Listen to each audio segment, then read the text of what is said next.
He stepped between her and the whip, and everything changed. They called him a drifter, but by the end, they called him brother. This is how one man earned a name in fire, blood, and silence. A shocking revelation comes next. But before we uncover the truth that shook the entire frontier, make sure to hit that subscribe button so you don't want to miss more stories like this. My name's Eli Carver, 39 years worn and more miles than most mules can stomach. And I wasn't planning on playing hero the day I rode into Granger's Gulch with dust in my throat and nothing but a silver coin to swap for supper.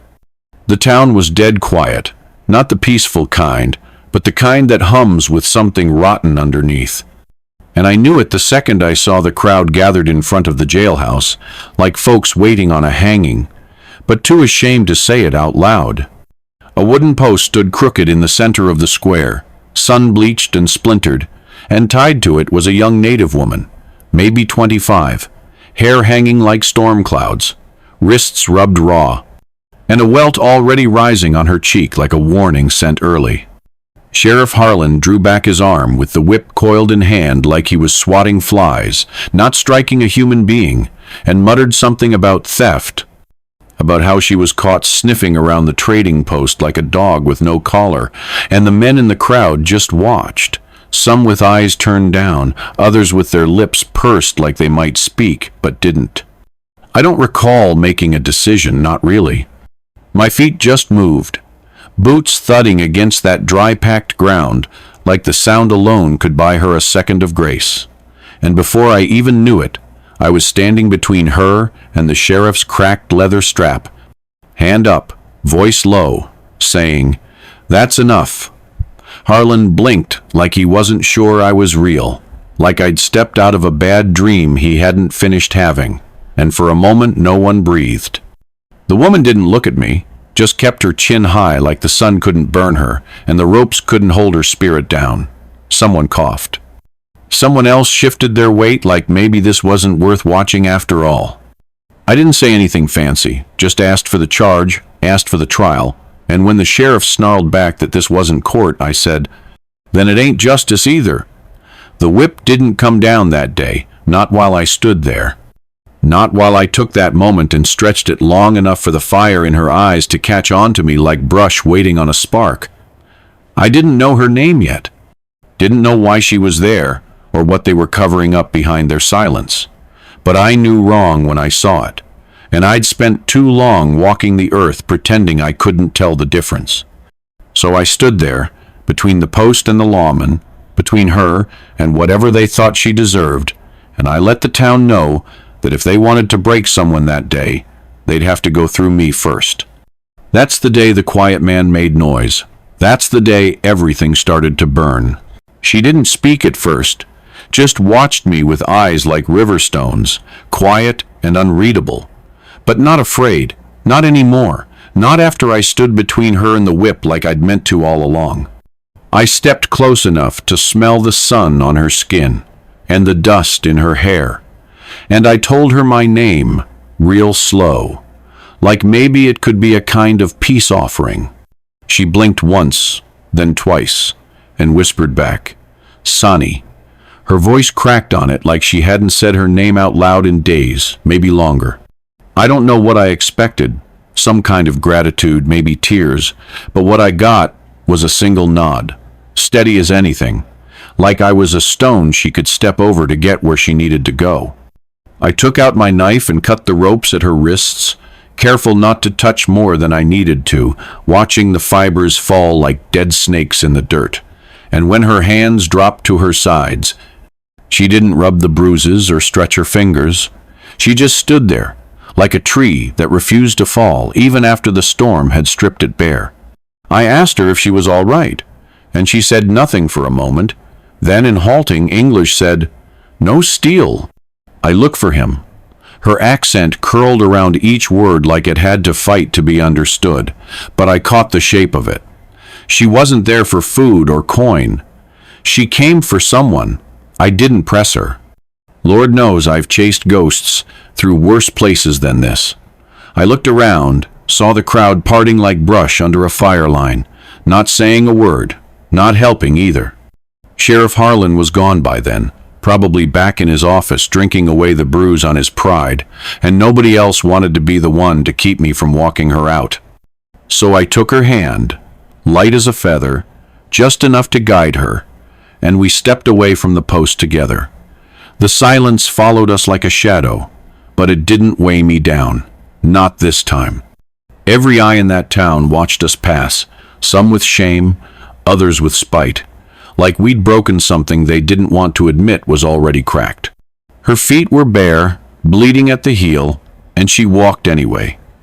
Proud, measured, like the ground owed her an apology. I led her to my horse and helped her up, then mounted behind her without a word, and together we rode slow down the main stretch of Granger's Gulch, not fast enough to call it fleeing, not slow enough to call it surrender. The sun was setting behind us, casting long shadows we couldn't outrun, and I knew without asking that whatever road I'd stepped onto, I wasn't walking it alone anymore. Her name was Sani, and whether I liked it or not, she was my shadow now. I should have known better than to think the sun going down meant the trouble had passed, because just after the last poker hand and before the first bottle smash, I stepped out behind the saloon for a breath of air and got met with boots, fists, and the barrel of a pistol pressed hard enough against my ribs to bruise bone. There were 4 of them, maybe 5. I couldn't see straight after the second hit, and they didn't speak much, just grunted and swung, like they'd been given orders and didn't care why. I fought back as best I could, landed a few, bit one when my hands were pinned, but it didn't change the shape of the night.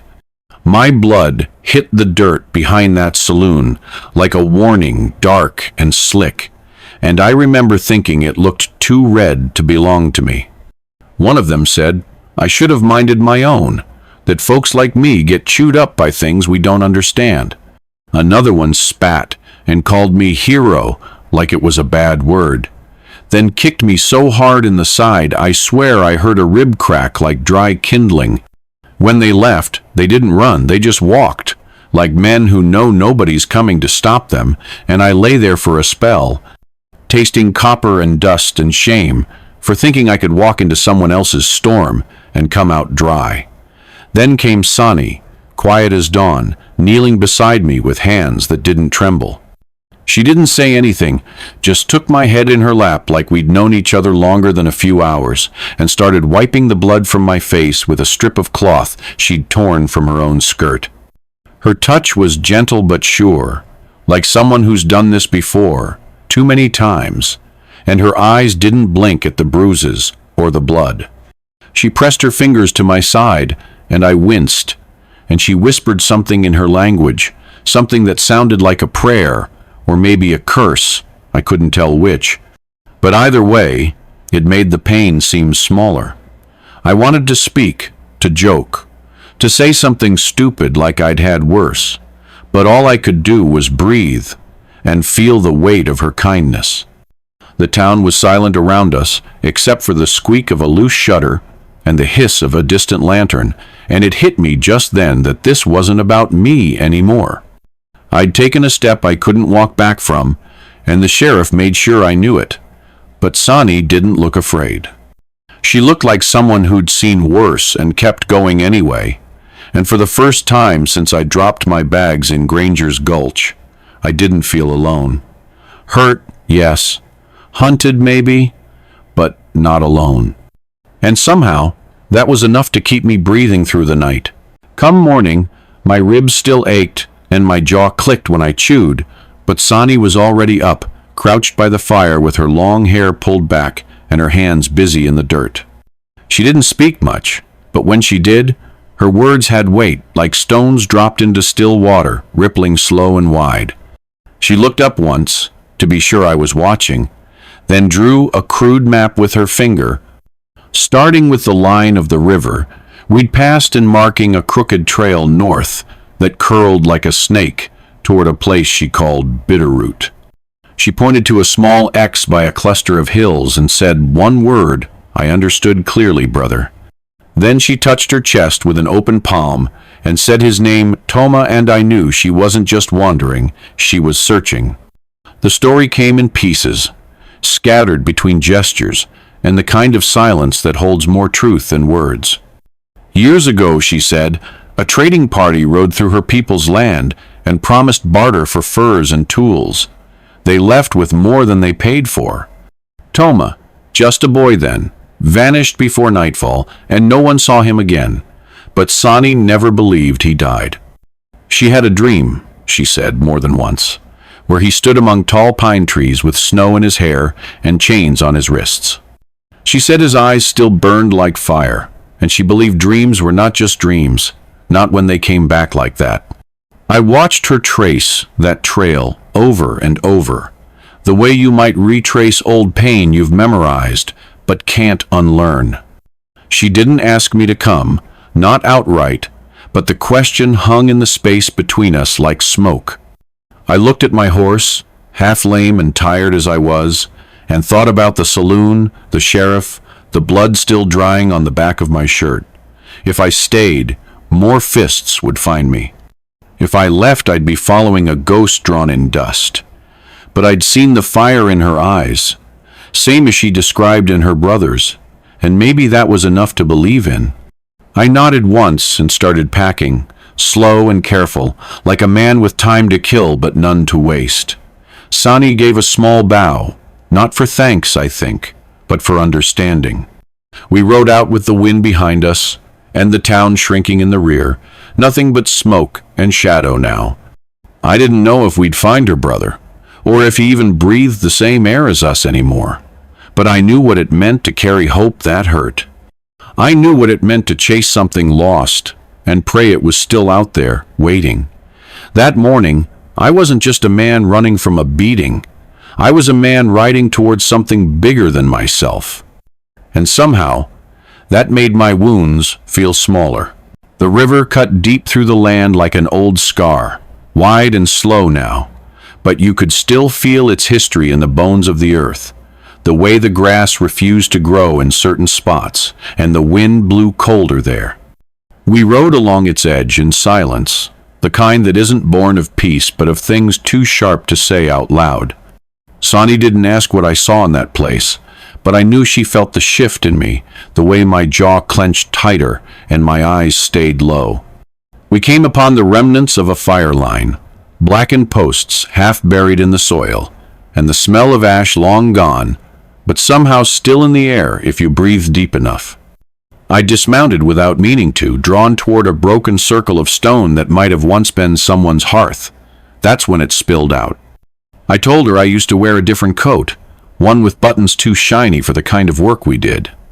I told her how I rode with a militia out of Stillwater, young men full of hate they called duty, how we stormed through a village by this river during a harvest moon and left nothing but cinders and screaming behind. I didn't name the place, because we never bothered to learn it. I didn't name the faces, because we didn't look them in the eye.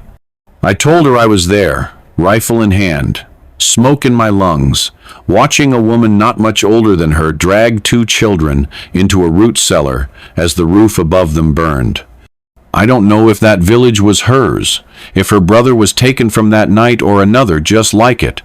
But she didn't ask. She didn't cry, didn't shout, didn't say a word. She just stood there with her hands at her sides and the wind lifting the ends of her braid like a question that would never be answered. I wanted to beg her forgiveness, to tear the confession out of my chest like a rotten tooth, but I knew that wasn't my right. I couldn't fix what I helped break.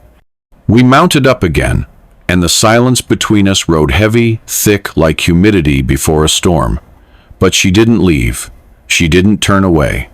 She just pressed on, eyes forward, as if the path ahead mattered more than the ghosts behind us. Maybe that was grace, or maybe she was saving judgment for the end.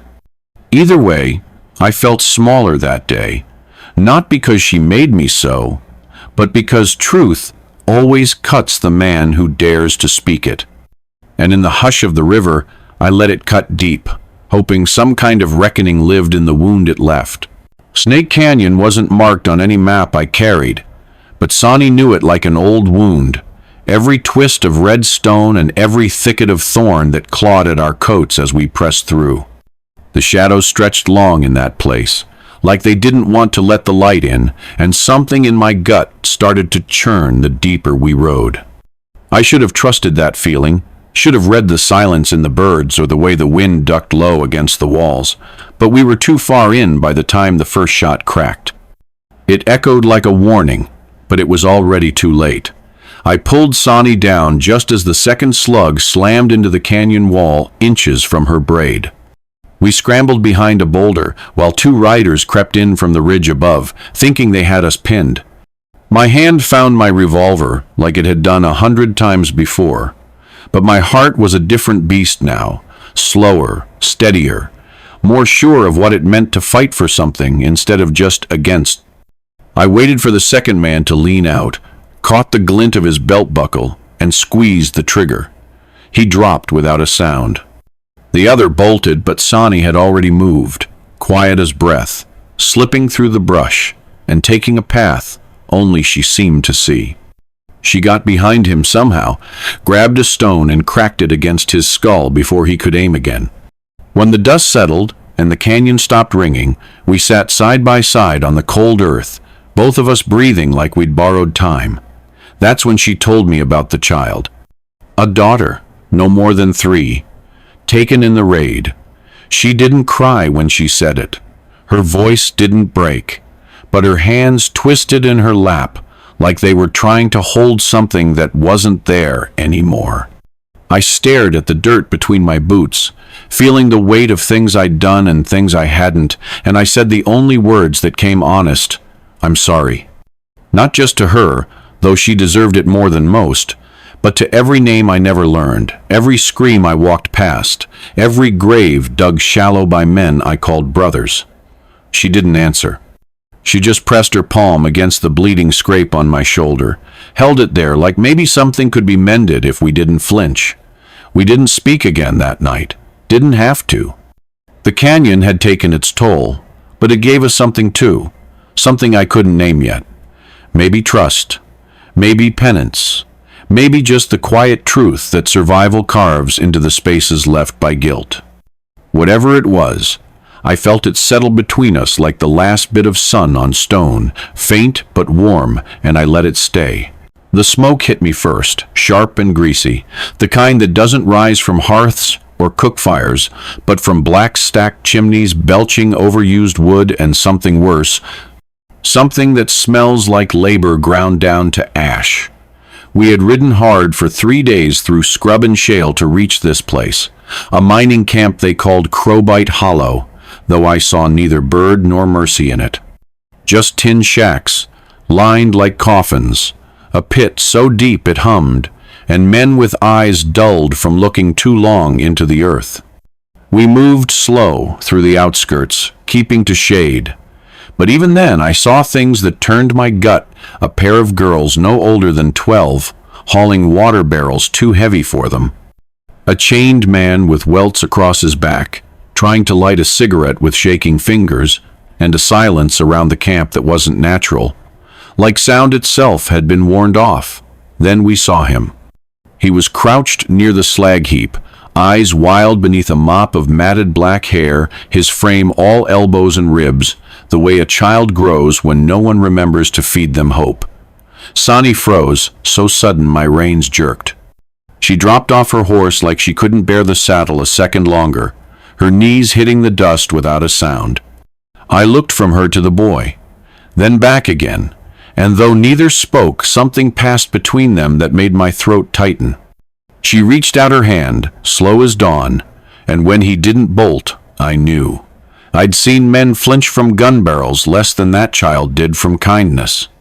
Sani whispered something in her language, and he blinked like it scraped his ears, but he stayed, let her fingers touch the inside of his wrist, where a small, faded mark curled like a sleeping snake. I'd seen that birthmark 2 nights ago, in the ashes of our fire when she'd traced it from memory onto her palm. Her brother, a ghost returned to flesh. I stood watch while she cradled him, and when the foreman stormed out shouting, I met him halfway, my gun drawn and heart steady. Told him we were taking the boy. Told him I didn't care what paper trail or profit line said otherwise. He looked me over, spat, and said we'd be dead before sundown. I told him I'd already died once, back on a field of bodies where names didn't matter, and that I came back with fewer things worth living for but more worth killing over. He backed down. Not because I was louder, but because I meant it. We left without a single cheer, no victory, but the sound of that boy breathing beside his sister. It was enough. For now. Because sometimes freedom ain't loud. It's just 3 heartbeats on the same horse, riding away from something too cruel to name. The boy rode between us, small and silent, his head resting against Sani's chest like he had never been apart from her, though the years had carved a canyon between what was and what had to be rebuilt. We didn't speak much, not because there wasn't anything to say, but because silence felt like the softest road we could offer him. The trail stretched out before us, like a ribbon unraveling from some higher hand, winding through pine brakes and burned grass, across creeks too shallow for fish, and ridges too wide for shadows. Sani began to hum sometimes, low and steady, not words but memory and sound, and the boy would blink up at her like he remembered it too. I watched her from behind, watched the way her shoulders no longer curled in on themselves, the way her back stayed straight, even when the wind kicked up dust, or the saddle creaked, or her brother whimpered in his sleep. She was becoming someone else, and yet more herself at the same time. I laughed once, when my hat blew off and the boy tried to grab it mid-air, missed, and landed against my ribs with a thump and a grin. It was a rusty sound, my laugh, like a door being opened that hadn't been touched in years, and it surprised me enough that I forgot to feel ashamed of it. We rode through days warm enough to melt the past off our skin, and nights cold enough to remind us not all things heal just because you want them to. We traded dry bread for a bed of moss and pine needles. I taught the boy how to fish with a bent nail and a string. Sani braided a strand of horsehair into a bracelet and tied it to his wrist while he slept. But all the while, in the back of my mind, I knew the trail wasn't just leading us home to her people. It was leading me straight into the heart of something I hadn't yet faced. I had helped burn villages once, or at least stood by when others lit the flame, and though I didn't know if hers was among them, I knew the smoke of it still clung to me, invisible but thick, and someone in her tribe would smell it when we arrived. I didn't ride under any illusion that I'd be welcomed, not with my skin, not with my past, not with what my silence had allowed. But I wasn't riding for absolution. I was riding because a boy needed his sister, and a sister needed her people, and somewhere along the way, I had decided that their future mattered more than the wreckage I trailed behind me. Maybe that's what redemption looks like. Not a clean slate, but a dusty trail where someone else gets to ride forward while you carry the weight of what kept them back. And I carried it, willing. I felt it first in the way the birds stopped singing just before dusk, in the way the wind shifted like it was ducking for cover, and in the silence that trailed behind our horses like a second shadow. Someone was following us. I didn't say it out loud to Sani, but she knew. I could see it in the way she kept glancing back over her shoulder, not in panic, but in that sharp hawk-like way of hers that had saved our skins more than once already. We were still 2 days out from the edge of her people's land, riding the ridge above a basin that held more secrets than water, and the trail was too narrow to double back without being seen. So that night, while the boy slept curled up in Sani's shawl by the fire, I sat with a knife in one hand and 6 bullets in the other, and started carving names into each one. Not real names, not of men I had known, but the sins they'd committed, carved small and jagged into the metal like they might remember what it was to pay a price. I knew it wasn't just some hired tracker back there. No. The way he rode, careful and wide, letting us spot glimpses of him just enough to twist the gut and steal sleep, told me this was someone who enjoyed the slow chase. A bounty hunter. The kind paid in gold and stories. The kind who didn't shoot from a distance but looked a man in the eye before finishing what the law had started. Sheriff Griggs must have sent him, probably put a price on my head. The second word got back that I walked out of town with Sonny on my arm and a crowd watching. I didn't blame him. Men like that fear the sound of their own silence when someone else starts talking. I spent the night scratching plans into the dirt, counting exits from the ridge, thinking about where I'd make my stand if it came to it. I wasn't planning to die, but I wasn't planning to run either. There are moments when a man has to pick which part of himself he's willing to lose, and I'd already given up shame. I wasn't about to give up honor, too. Sonny didn't ask what I was doing, just handed me a cup of river water and sat close, like she'd already decided she'd be there whether I won or not. The boy never stirred once, just kept breathing soft against the folded coat beneath his head, and I thought, if this was the last fire I'd ever stare into, at least it was warming people worth saving. So I waited, gun on my lap, carving done, the moon rising like a silver witness over the edge of the ridge, and I promised myself I'd see the next sunrise with my boots on and my back unbent. We saw them before they made a sound, figures easing out from the trees like smoke, quiet and slow, but steady as time itself. The boy felt it first, sitting up taller on the saddle, his little hand clutching tighter to Sandy's waist, and I felt her body go still beneath my arm. Like every part of her was reaching toward the tree line before her eyes even found the faces. We had crossed the last ridge at dawn, with the sun rising behind us, and I knew this would be the end of the road for me, one way or another. Sonny didn't speak, didn't whisper or pray, just held her brother like something she never meant to lose again, and I let the horse coast to a stop as the first man stepped into view, bow in hand, but lowered. His gaze locked on her.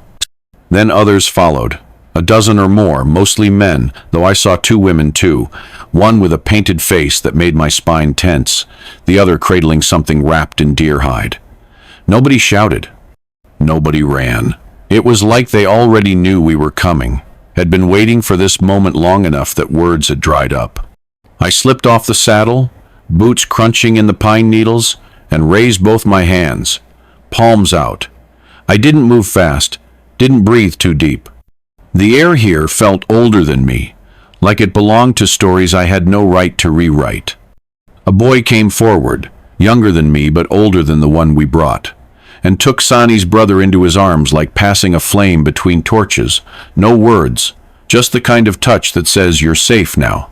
Sonny dropped to her knees, hands shaking at her sides, speaking in her tongue so fast it came out like rain on tin, sharp and relentless. She pointed to me twice, then to her brother, then to the long scratch across her own cheek that still hadn't faded. I couldn't understand a lick of it, but I knew what she was saying. I felt it in my bones. The chief, a tall man with silver at his temples and eyes like deep water, said nothing for a long while, just listened. Then he looked at me, and I held his gaze, not proud, not afraid, just honest. He nodded once, just once, and the others stepped back. That was it. No ceremony, no shouting, no weapons drawn, just that nod. But it hit like thunder. I felt something in me unclench, something I didn't know had been coiled tight since the moment I saw her tied to that post back in Granger's Gulch. The fire was lit that night, and they danced around it with drums that beat like a second heart. Sonny stood across the flame, not reaching for me, not needing to, and for the first time, I didn't feel like a stranger. I felt like a man who'd done one thing right. The bark pressed into my back like truth carved in wood, each notch and splinter digging in as they bound my wrists to the post with leather cords that smelled of smoke and sweat and time.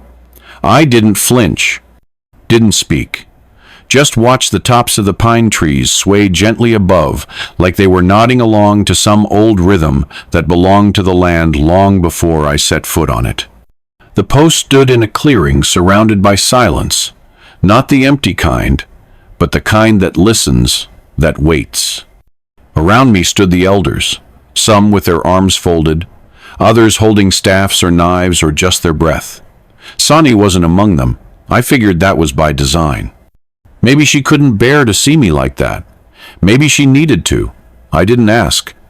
I let them do what they needed to do, same as I had back in Granger's Gulch when I stepped between her and the lash. Only this time, the ropes were on me. And the judgment wasn't coming from cowards and badges, but from people with blood and memory and every right to question whether a man like me should be let loose in their circle. I didn't try to explain myself.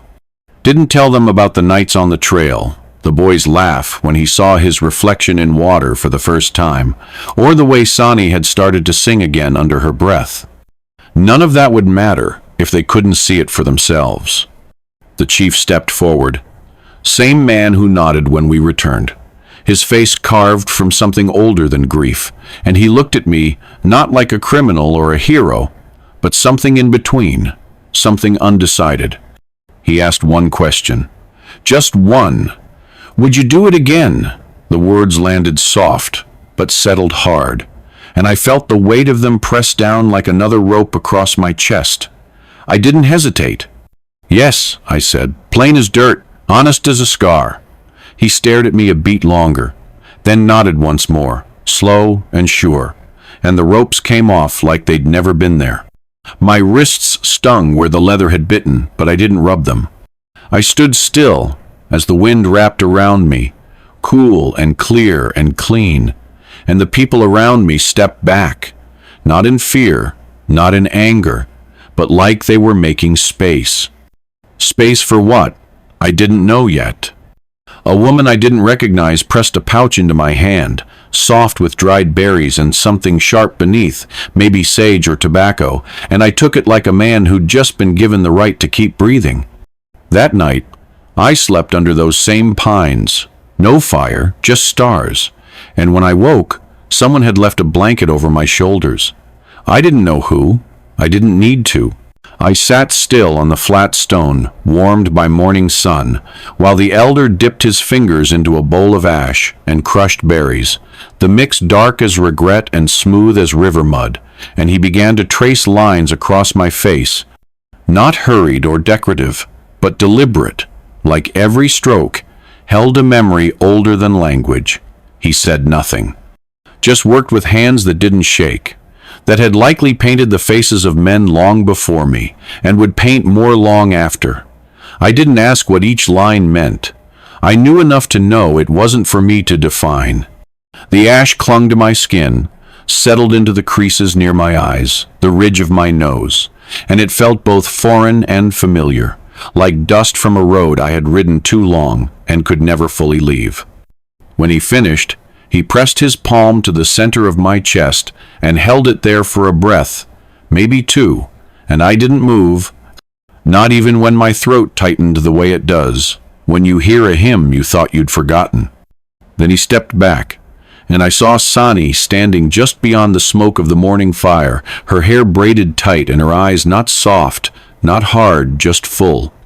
She walked toward me holding something in her hands, and I saw it was a small talisman, beads and bones strung on thin sinew, worn smooth from touch. Without asking, without ceremony, she lifted it and placed it around my neck, the cool weight of it landing on my chest like a second heart. Now you carry our memory too, she said, quiet, but it echoed through me louder than a rifle shot. I looked at her, not as a woman I'd saved or traveled with or even protected, but as someone who had handed me something no man could earn by force. I swallowed against the lump in my throat and nodded, unsure how else to hold what she'd just given me. Around us, the village moved gently, no one staring, no one whispering, just allowing it to be what it was. A girl ran past laughing, her bare feet kicking up dust, and a dog barked at the edge of the trees, chasing after nothing. I sat there a little longer, the ash drying into my skin, and the talisman resting warm against it, and I felt like a page in a ledger that had been blank for too long, finally had a mark. Not an ending, not a beginning, just proof it existed. When I stood, the elder nodded once more, and I nodded back, my voice still somewhere behind my ribs. That night, I didn't dream of gunfire, or gallows, or the roads I used to ride. I dreamed of painted skies and hands that left stains of meaning instead of wounds. We heard him before we saw him, hooves cutting fast across the southern edge of the pines, too fast for a trader, too loud for a friend, and the dogs went quiet the way they do when something mean enters the world. I stepped out of the circle of the fire, my hand resting on the butt of my revolver, though I already knew it wasn't the gun that would matter most today. The man rode in with a lean sneer and a long coat that didn't belong to the weather, one of those store-bought bounty riders who thought blood was a shortcut to coin. He pulled up short in the clearing, spooked the chickens, and dismounted with a clink of spurs and a mouth full of demands. Said my name like it was a curse. Said I was wanted for harboring a fugitive and interfering with justice. Said there was a price on my head and double for Sani if returned breathing. I didn't answer, not right away. Just looked at him, then past him, at the trail he'd carved through the wild that didn't want him here. Behind me, the men of the tribe stepped out one by one, silent as dusk, bows in hand, spears upright, not brash, but steady. Women gathered the children without panic, just motion. This wasn't the first time trouble came hunting. The gunman's eyes flicked around, started to lose the shape of his swagger. I walked forward until I stood between him and everything behind me. Told him he could turn around now, keep his bones intact, or keep pushing and leave them behind. He laughed, then drew his pistol. One warning shot cracked the bark of the council tree. The second never came. Sani stepped from the shadows like smoke and fired an arrow clean through the brim of his hat. He dropped it like it burned. Then I stepped closer, took the reins of his horse, and handed them to the youngest brave at my side. "Walk home," I told him. "Remember how far that feels next time someone offers you silver to chase ghosts." The man looked at me, then at Sani, then at the circle of eyes watching from the woods. He tried to speak, but the words curled in his throat and died there. When he turned, it was slow and small. We watched him leave, boots dragging in dust. He didn't look back, didn't dare. And when he finally disappeared beyond the ridge, the tribe moved again like wind over water, quiet and sure. That night, I sat beside Sani under the stars, the fire low between us, and neither of us spoke of what might come next. We just listened to the stillness we'd earned, breathing in the kind of silence that didn't mean fear anymore, but belonging. A silence we'd fight to keep. I never thought I'd stay. Men like me don't root well, not after years of wandering and too many fires left behind. But something about the hush in the cottonwoods and the way the stream spoke without asking anything in return made me pause, just long enough to wonder what it might feel like to be still. I built a lean-to first, then a better shelter, with split pine and stone, close enough to hear the village drums but far enough to give space that felt earned. The mornings came slow, heavy with dew and bird call, and every day around noon Sani would appear without knocking or speaking, leaving food in a wrapped cloth and sometimes pausing long enough to ask, gently, if I needed anything else. I always said no, but I never meant it. The boy, wild-eyed and sharp now, not a shadow of the creature we found in the smoke, started bringing me strange things. A broken arrowhead, a jawbone from a squirrel, once a perfectly shaped bird's nest still warm from flight. He never asked for anything in return, just sat near the stones by the stream and watched the water like it told better stories than men ever could. The chief passed by sometimes, never stopping, just nodding once, a motion that landed heavier than any speech I'd ever heard. The village didn't ignore me, but it didn't crowd me either. It was like they understood some wounds don't close on command. They just scab over slow, and if you pick at them too soon, they bleed worse than before. I learned to fish the bends where the rocks were smoothest. I repaired a fence for an elder whose voice shook when she blessed my hands. I helped stack wood for winter and didn't speak when they sang prayers I couldn't understand, but felt anyway, like warm wind brushing the back of your neck. Sometimes I would wake in the night with dreams of fire and rope, of the girl tied to the post and the boy staring through bars, and in the quiet after, I'd hear Sani humming from her tent across the field and know I wasn't alone. I didn't ask for a place, didn't expect one. But one day I caught the boy carving a small figure from bone, and when I asked what it was, he simply said, "You," and smiled like it made perfect sense. That night, I sat beneath the cottonwoods as smoke curled into the twilight sky, and let the memory of who I'd been burned slow in the embers. Not erased, but made smaller. I didn't know what tomorrow would bring, but for the first time I didn't dread it. I just listened to the water, the distant laughter, and the rustle of leaves that didn't mind I was there. Maybe staying wasn't about choosing a place. Maybe it was about being chosen back. The air smelled of cedar and something older, like stories passed through smoke and time, and I stood barefoot near the center ring, hands at my sides, unsure if I was a guest or something else entirely. The fire cracked loud like it had something to say, but the people were silent, gathered in a wide circle beneath stars that blinked down without judgment. Sani stood to my left, her shoulders squared, her chin lifted, and the boy to my right, small fingers wrapped around two of mine like he'd done it 100 times before. Drums began low and steady, like a heartbeat trying to find its rhythm again after too many years in silence, and one by one, the elders approached. They didn't speak my language and I didn't speak theirs, not fluently anyway, but there are certain words you don't need to know to understand. One elder touched my chest with a palm that felt like bark and said something soft that made the crowd lean in, listening not just with ears, but with breath held. Sani translated after, voice steady, proud. "They call you Tsanata, stone that moved." At first I didn't understand. I thought maybe it meant I'd built something solid. Maybe it meant I'd helped carry weight. But then she added, "Because even the hardest stone can change its place, can shift, can protect." And I felt it hit somewhere behind the ribs, where shame used to live. There was no ceremony in all my years that ever made me feel this scene. Not a handshake in a saloon, not a medal, not even my own mother's blessing before I rode off to fight for the wrong side of right. Here now, standing still in firelight beside the people I once thought I was nothing like, I felt named. I looked around and saw no doubt in their eyes, no suspicion, no edge of welcome that might get pulled back like a trap if I breathed too loud. Just nods, just quiet smiles, just one boy placing a carved stone at my feet and saying nothing, because it didn't need saying.